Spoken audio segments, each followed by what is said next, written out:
सूरज यह सुनकर पूरी तरह स्तब्ध रह जाता है कि अवनी प्रेग्नेंट है। उसके हाथ से फोटो गिर जाती है और पूरे घर में सन्नाटा छा जाता है। ईशा धीमी आवाज में कहती है, सूरज, अब यह सिर्फ अवनी की नहीं, उस मासूम बच्चे की भी जिंदगी का सवाल है। ताइमा गुस्से में बोलती है, अब फैसला करना ही होगा। उसी समय अवनी कमरे से बाहर आती है और कहती है, मैं आपसे शादी की जिद नहीं करूंगी, लेकिन मेरे बच्चे को बिना पिता की पहचान के मत रहने दीजिए। सूरज गंभीर होकर जवाब देता है, अवनी, मैं तुमसे झूठा वादा नहीं कर सकता।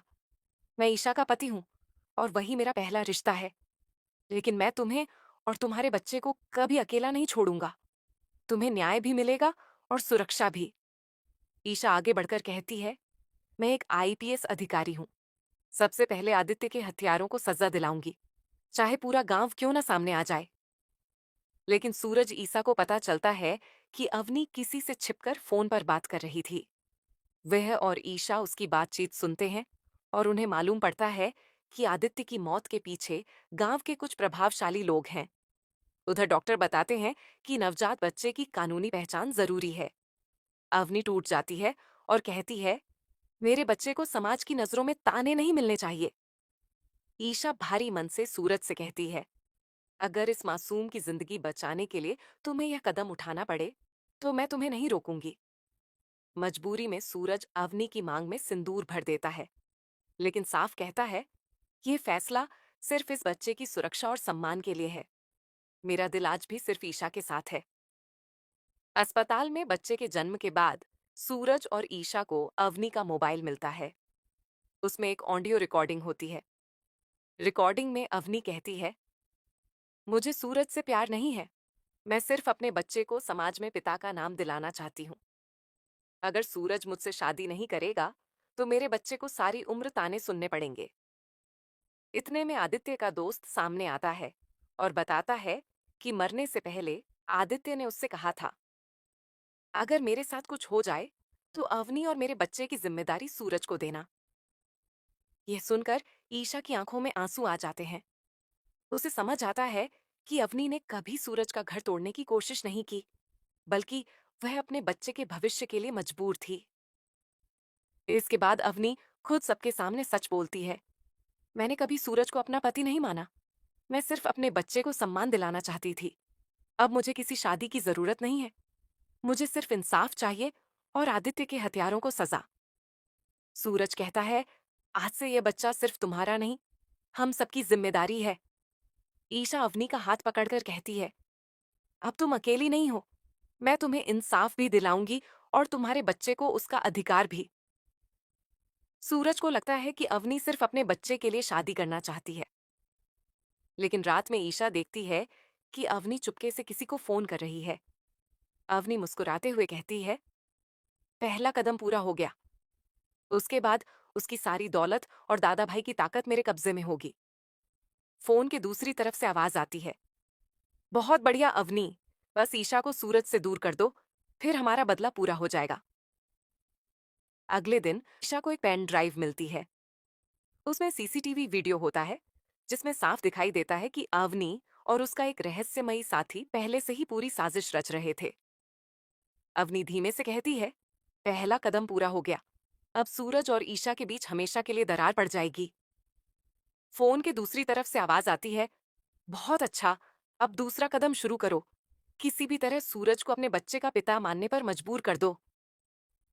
अगले दिन अवनी सबके सामने बहुत मासूम बनकर व्यवहार करती है। वह ईशा से माफी भी मांगती है। पूरा परिवार सोचता है कि अवनी बदल गई है, लेकिन ईशा को कुछ अजीब लगता है। उसे याद आता है कि जिस दिन अवनी फोन पर मुस्कुरा रही थी, उसी दिन उसने किसी को एक लोकेशन भी भेजी थी। ईशा अपने भरोसेमंद कांस्टेबल से उस नंबर की जांच करवाती है। शाम को रिपोर्ट आती है। कांस्टेबल कहता है, मैडम, यह नंबर किसी गांव वाले का नहीं है। यह नंबर एक ऐसे आदमी का है जिसका नाम पहले भी कई आपराधिक मामलों में सामने आ चुका है। ईशा चौंक जाती है।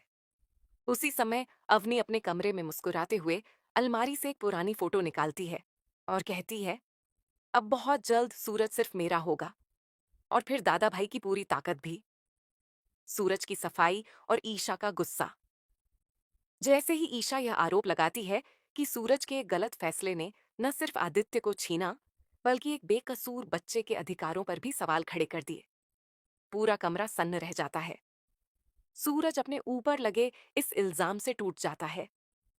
वह ईशा को समझाने की कोशिश करता है कि उसने जो कुछ भी किया वह इंसानियत और दो प्रेमियों की मदद के लिए किया था, लेकिन ईशा का गुस्सा सातवें आसमान पर है। वह सूरज से साफ कह देती है कि इस बार उसके अहंकार और गलत फैसलों ने उनके रिश्ते को आग में झोंक दिया है। अवनी की जिद और घर का क्लेश।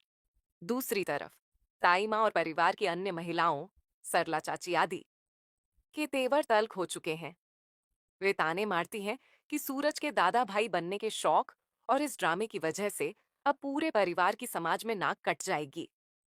अवनी अपनी जिद पर अड़ी हुई है कि वह अपने होने वाले बच्चे और खुद को बचाने के लिए केवल दादा भाई यानी सूरज के नाम का सिंदूर चाहती है। वह बेहोशी की हालत से उठकर फिर से सूरज के सामने वही शर्त रखती है।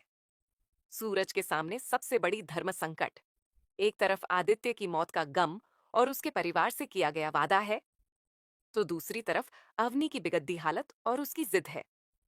सबसे बढ़कर सूरज के हाथ से उसकी अपनी पत्नी ईशा का भरोसा छूटता जा रहा है। सूरज खुद इस बात से कशमकश में है कि क्या सच में उसका नेक इरादा इतना गलत साबित हो गया। जब पंचायत और गांव वालों को अवनी के इस राज और सूरज के घर में उसके रुकने की खबर लगेगी, तो मामला और ज्यादा हिंसक हो जाएगा। क्या ईशा इस परिस्थिति में सूरज का साथ छोड़ेगी या फिर दोनों मिलकर इस सामाजिक और पारिवारिक आंधी का सामना करेंगे? क्या अवनी को उसकी जिद का हक मिलेगा या कहानी कोई नया और भयानक मोड़ लेगी? सूरज और ईशा के बीच बढ़ती दूरियां। ईशा के कड़े शब्दों और आंसुओं के बीच सूरज खुद को पूरी तरह बेबस महसूस करता है। वह ईशा को यकीन दिलाने की कोशिश करता है कि उसने कभी किसी का बुरा नहीं चाहा, लेकिन ईशा का गुस्सा इस बार थमने का नाम नहीं ले रहा। वह सूरज से साफ कह देती है कि दादा भाई बनने की इस सनक ने न सिर्फ एक परिवार उजाड़ दिया, बल्कि अब उनके अपने रिश्ते की नींव भी हिला दी है। अवनी का फैसला और गांव का दबाव। डॉक्टर की बात सुनकर घर की महिलाएं, खासकर ताई माँ और सरला चाची, इस बात पर बवाल खड़ा कर देती हैं कि अवनी का इस घर में रहना उनके कुल के लिए कलंक है। दूसरी तरफ अवनी अपनी जिद पर अड़ी रहती है कि इस समाज और अपनों के जुल्म से बचने का उसके पास इकलौता रास्ता यही है कि सूरज उसे अपना नाम दे। वह पंचायत और गांव वालों के खौफ से इतनी सहमी हुई है कि वह किसी भी कीमत पर पीछे हटने को तैयार नहीं है। सूरज का कड़ा कदम। चारों तरफ से घिरे होने के बावजूद सूरज यह ठान लेता है कि वह अवनी और उसके होने वाले बच्चे को बेसहारा नहीं छोड़ेगा। चाहे पूरा गांव उसके खिलाफ क्यों ना हो जाए, वह आदित्य से किए गए वादे और एक बेकसूर की जान की हिफाजत करने के अपने उसूल से पीछे नहीं हटेगा। वह पंचायत का सामना करने और अवनी को उसका हक दिलाने के लिए एक खतरनाक और बड़ा फैसला लेने की तैयारी करता है। जैसे ही गांव के दबंगों और अवनी के घर वालों को इस बात की भनक लगती है कि अवनी सूरज के घर में है और वह प्रेग्नेंट है, वे सूरज के घर पर धावा बोलने की योजना बनाते हैं। क्या सूरज अपनी पत्नी ईशा के भरोसे को बचा पाएगा? क्या वह अवनी और उसके बच्चे की रक्षा कर पाएगा? जैसे ही अवनी के परिवार और गांव के दबंगों को यह खबर मिलती है कि अवनी सूरज के घर पर है और प्रेग्नेंट है, वे गुस्से में आगा बुला होकर सूरज के घर के बाहर इकट्ठा हो जाते हैं। हाथों में लाठियां और हथियार लिए वे पंचायत की धौंस दिखाते हुए अवनी को बाहर निकालने और सूरज को खुली चुनौती देने लगते हैं। चारों तरफ से घिरे होने और परिवार के डर के बावजूद सूरज पीछे हटने से इनकार कर देता है। वह घर की देहरी पर आकर उन सभी का अकेले सामना करता है। वह साफ कह देता है कि जब तक वह जिंदा है, तब तक किसी की हिम्मत नहीं है कि वह उस घर की बेटी या आने वाले बच्चे को एक खरोंच भी पहुंचा सके। उसकी यह दहाड़ देखकर गांव के दबंग और भड़क जाते हैं। पंचायत के हंगामे के बीच ईशा खिड़की से यह सब देखती है। हालांकि वह सूरज के कुछ फैसलों से बेहद नाराज है और खुद गहरे सदमे में है, लेकिन एक आईपीएस ऑफिसर और इंसान होने के नाते वह इस अन्याय को चुपचाप नहीं देख सकती। वह अपनी नाराजगी को एक तरफ रखकर सूरज के साथ कंधे से कंधा मिलाकर खड़े होने का फैसला करती है। जब पंचायत अवनी को जबरन ले जाने की कोशिश करती है, तो सूरज और ईशा मिलकर एक ऐसा दांव चलते हैं जिसकी किसी को उम्मीद नहीं होती। क्या सूरज और ईशा इस बार मिलकर इस सामाजिक आंधी का सामना कर पाएंगे? क्या अवनी को उसकी जिद का सही इंसाफ मिलेगा या हालात और ज्यादा बिगड़ेंगे? ईशा का कड़ा फैसला। बाहर चल रहे हंगामे और पंचायत की धमकियों के बीच ईशा अपना पुलिस वाला रूप और अपना फर्ज निभाते हुए सीधे घर के मुख्य द्वार पर आ जाती है। उसकी वर्दी और उसका सख्त तेवर देखकर भीड़ कुछ पल के लिए ठिठक जाती है। ईशा साफ शब्दों में चेतावनी देती है कि कानून और उसके रहते कोई भी इस घर की दहलीज पार करने की जुर्रत नहीं करेगा। उसका यह साथ देखकर सूरज को थोड़ी राहत मिलती है, लेकिन उनके बीच के टूटे हुए भरोसे के शीशे अब भी वैसे ही बिखरे हैं। हंगामे के शोर के बीच अंदर अवनी की तबीयत एक बार फिर बिगड़ने लगती है। डॉक्टर फोन पर साफ कह देते हैं कि उसे किसी भी तरह के तनाव से दूर रखना होगा, वरना उसके और होने वाले बच्चे की जान को खतरा हो सकता है। यह बात जब घर की अन्य महिलाओं जैसे खुशबू और ताई माँ को पता चलती है, तो वे भी समझ जाती हैं कि इस वक्त अवनी पर गुस्सा करना या उसे घर से निकालना आग से खेलने जैसा होगा। सूरज की पंचायत को खुली चुनौती। दरवाजे पर डटे सूरज के सामने अब सबसे बड़ा सवाल यह है कि इस सामाजिक कलंक और पंचायत के दबाव से कैसे निपटा जाए। वह गांव के मुखिया और अवनी के घर वालों को ललकारते हुए कहता है कि अगर उनमें हिम्मत है तो वे कानून और उसके सामने आकर बात करें। छुपकर वार करने से कुछ नहीं बदलेगा। अवनी चुपचाप एक ऐसा कदम उठाने का फैसला करती है जो पूरे परिवार को हिलाकर रख देगा। वह नहीं चाहती कि उसकी वजह से सूरज और ईशा का घर टूटे, लेकिन उसकी मजबूरी उसे एक बार फिर अंधेरे की तरफ धकेल रही है। क्या अवनी कोई खतरनाक कदम उठाएगी? क्या सूरज वक्त रहते उसे रोक पाएगा? सूरज अचानक अवनी के कमरे की तरफ जाता है ताकि उसकी तबीयत का हाल जान सके, लेकिन कमरे का दरवाजा खुला हुआ मिलता है और बिस्तर खाली होता है। अवनी वहां नहीं है। कमरे में उसकी छोड़ी हुई वह चुंदरी मिलती है जो उसने उस रात पहनी थी, और साथ में एक छोटा सा नोट या खून के कुछ निशान देखकर सूरज के पैरों तले जमीन खिसक जाती है। सूरज तुरंत पूरे घर को जगाता है। ताई माँ, सरला चाची और खुशबू सब भाग कर आते हैं। जब सबको पता चलता है कि अवनी घर से गायब है, तो घर में कोहराम मच जाता है। ताई माँ ताने देती हैं कि उस लड़की ने जाते जाते भी इस परिवार के मत्थे एक और कलंक मढ़ दिया है। ईशा भी अपनी सारी नाराजगी भुलाकर एक पुलिस ऑफिसर की तरह तुरंत घर की तलाशी और आसपास के इलाकों में छानबीन करने का फैसला करती है। ईशा कहती है, अवनी, अब सच बताने का समय आ गया है। ये लॉकेट तुम्हारे कमरे से मिला है। आखिर तुम क्या छिपा रही हो? पूरा परिवार अवनी की तरफ देखने लगता है। अवनी कुछ देर चुप रहती है, फिर कहती है, हाँ, मैंने आप सबसे एक बात छिपाई है, लेकिन उसका कारण भी बहुत बड़ा है। सूरज गंभीर होकर पूछता है, क्या कारण? अवनी जवाब देती है, आदित्य की मौत सिर्फ ऑनर किलिंग नहीं थी। उसके पीछे गांव के सरपंच और कुछ बड़े लोग हैं। उन्होंने मुझे धमकी दी थी कि अगर मैंने किसी का नाम लिया तो मेरे बच्चे और मेरे परिवार को खत्म कर देंगे। इसीलिए मैं डर गई थी। ईशा कहती है, अगर तुम्हें पहले से सब पता था तो तुमने पुलिस को क्यों नहीं बताया? अवनी की आंखों में आंसू आ जाते हैं। क्योंकि मुझे कानून से पहले उन लोगों का डर था, लेकिन अब मैं और नहीं डरूंगी। मैं अदालत में सच बोलूंगी। इतने में एक कांस्टेबल घर आता है। मैडम, आदित्य केस का एक अहम गवाह मिल गया है। वह बयान देने को तैयार है। सूरज राहत की सांस लेता है, लेकिन उसी समय घर के बाहर कई गाड़ियां आकर रुकती हैं। गांव का सरपंच अपने लोगों के साथ खड़ा होता है। वह ऊंची आवाज में कहता है, अगर अवनी ने अदालत में एक भी शब्द बोला तो उसके पूरे परिवार को इसकी कीमत चुकानी पड़ेगी। सूरज आगे बढ़कर कहता है, अब डरने की बारी तुम्हारी है। इस बार तुम्हारा सामना दादा भाई से नहीं, कानून से होगा। सरपंच की धमकी के बाद पूरे घर का माहौल तनावपूर्ण हो जाता है। ईशा सख्त लहजे में कहती है, अब ये मामला सिर्फ एक परिवार का नहीं, कानून का है। अवनी की सुरक्षा की जिम्मेदारी मेरी है। सूरज भी आगे बढ़कर कहता है, जब तक मैं जिंदा हूं, अवनी और उसके बच्चे तक कोई नहीं पहुंच सकता। अगले दिन ईशा अवनी को लेकर कोर्ट जाने की तैयारी करती है। तभी अवनी कहती है, कोर्ट जाने से पहले मुझे एक जगह चलना होगा। वहां एक ऐसा सबूत छिपा है जिससे आदित्य के हत्यारे कभी नहीं बच पाएंगे। ईशा, सूरज और बंटी उसके साथ गांव के बाहर पुराने खेत में पहुंचते हैं। अवनी एक पुराने पेड़ के पास रुकती है और जमीन खोदने को कहती है। कुछ देर बाद वहां से एक लोहे का डिब्बा निकलता है।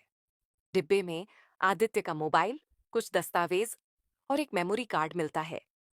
ईशा मोबाइल चालू करती है। उसमें आदित्य का आखिरी वीडियो रिकॉर्ड होता है। वीडियो में आदित्य कह रहा होता है, अगर यह वीडियो किसी के हाथ लगे तो समझ लेना कि मेरी जान खतरे में है। मेरी और अवनी की शादी से कुछ लोग नाराज हैं। अगर मेरे साथ कुछ हुआ तो उसके जिम्मेदार सरपंच और उसके साथी होंगे। वीडियो खत्म होते ही सबके चेहरे बदल जाते हैं। सूरज मुट्ठी भींचकर कहता है, अब उन्हें कोई नहीं बचा सकता। उसी समय एक कांस्टेबल दौड़ता हुआ आता है। मैडम, सरपंच गांव छोड़कर भागने की कोशिश कर रहा है। ईशा तुरंत आदेश देती है, पूरे इलाके की नाकाबंदी करो। इस बार कोई भी आरोपी बचकर नहीं जाना चाहिए। सरपंच की बात सुनकर सभी हैरान रह जाते हैं। सरपंच हंसते हुए कहता है, सिर्फ मुझे गिरफ्तार करने से कुछ नहीं होगा। अगर मैंने मुंह खोल दिया तो सूरज का पूरा परिवार बिखर जाएगा। ईशा सख्त आवाज में कहती है, कानून को डराने की कोशिश मत करो। जो सच है वही सामने आएगा। सरपंच को गिरफ्तार कर लिया जाता है। थाने में पूछताछ शुरू होती है। पहले तो सरपंच कुछ नहीं बोलता, लेकिन जब ईशा उसके सामने आदित्य का वीडियो और बाकी सबूत रखती है तो उसका चेहरा उतर जाता है। वह कहता है, आदित्य की हत्या मैंने नहीं करवाई, आदेश किसी और का था।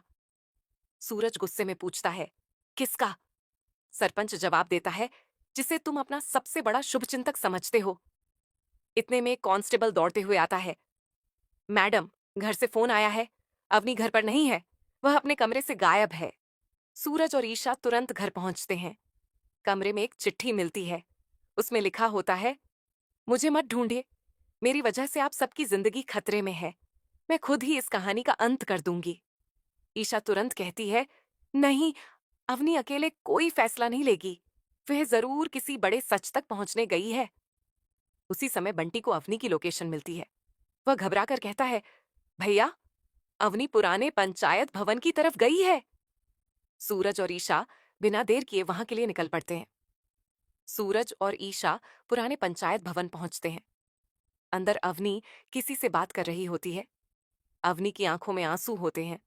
वह कहती है, आपने मुझसे कहा था कि अगर मैं चुप रहूंगी तो मेरे बच्चे को कुछ नहीं होगा। अब मैंने अपना वादा निभा दिया। अब आप भी अपना वादा निभाइए। तभी सामने से गांव का सबसे बुजुर्ग पंच बाहर आता है। वह कहता है, मैंने तुम्हें चुप रहने के लिए मजबूर किया था, क्योंकि अगर उस दिन सच सामने आ जाता तो पूरे गांव में दंगा हो जाता। ईशा आगे बढ़कर कहती है, दंगा रोकने के नाम पर एक बेगुनाह की जान ले ली गई। यह भी अपराध है। पंच सिर झुका लेता है। वह एक पुरानी फाइल सूरज के हाथ में देता है। इसमें उन सभी लोगों के नाम हैं जिन्होंने आदित्य की हत्या की साजिश रची थी। सरपंच अकेला नहीं था। सूरज फाइल खोलता है तो उसके होश उड़ जाते हैं। सूची में गांव के कई प्रभावशाली लोगों के नाम होते हैं। इसी बीच बाहर से पुलिस की गाड़ियों के सायरन सुनाई देते हैं। ईशा आदेश देती है, इस फाइल में जिन जिन लोगों के नाम हैं, सभी को तुरंत हिरासत में लिया जाए। अचानक अवनी दर्द से कराहने लगती है। डॉक्टर को बुलाया जाता है। डॉक्टर जांच के बाद कहते हैं, अवनी को ज्यादा तनाव नहीं देना चाहिए। उसकी और बच्चे की सुरक्षा सबसे जरूरी है। सूरज अवनी से कहता है, अब तुम्हें अकेले लड़ने की जरूरत नहीं है। सच सामने आ चुका है। बाकी लड़ाई कानून लड़ेगा। अवनी पहली बार राहत की सांस लेती है। कोर्ट रूम में सन्नाटा छा जाता है। जज कहते हैं, अगले गवाह को बुलाया जाए। दरवाजा खुलता है और अंदर अवनी की मां आती हैं। उन्हें देखकर अवनी की आंखों से आंसू निकल आते हैं। अवनी की मां गवाही देते हुए कहती हैं, जिस दिन आदित्य की हत्या हुई थी, मैंने अपनी आंखों से देखा था कि सरपंच और उसके साथियों ने पूरे गांव के सामने उसे घेर लिया था। मेरी बेटी को भी मारने की धमकी दी गई थी, इसलिए मैं चुप रही। कोर्ट में खलबली मच जाती है।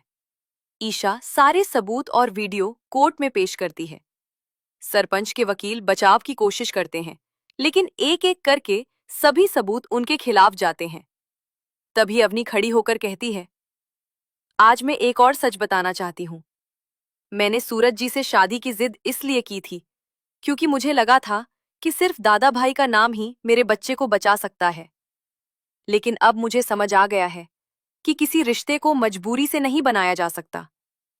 अवनी ईशा की तरफ देखकर कहती है, ईशा जी, मुझे माफ कर दीजिए। मैंने आपके रिश्ते को बहुत तकलीफ दी। ईशा आगे बढ़कर अवनी का हाथ पकड़ लेती है। गलती तुम्हारी नहीं, उस डर की थी जिसमें तुम्हें जीने पर मजबूर किया गया। अब तुम अकेली नहीं हो। जज फैसला सुनाते हैं। आदित्य हत्याकांड के सभी दोषियों को न्यायिक हिरासत में भेजा जाता है। मामले की आगे की सुनवाई तक सभी आरोपियों की जमानत नामंजूर की जाती है। कोर्ट से बाहर निकलते ही मीडिया सूरज और ईशा को घेर लेती है। लेकिन तभी सूरज के फोन पर एक अनजान नंबर से कॉल आता है। फोन उठाते ही दूसरी तरफ से आवाज आती है, तुमने समझा खेल खत्म हो गया।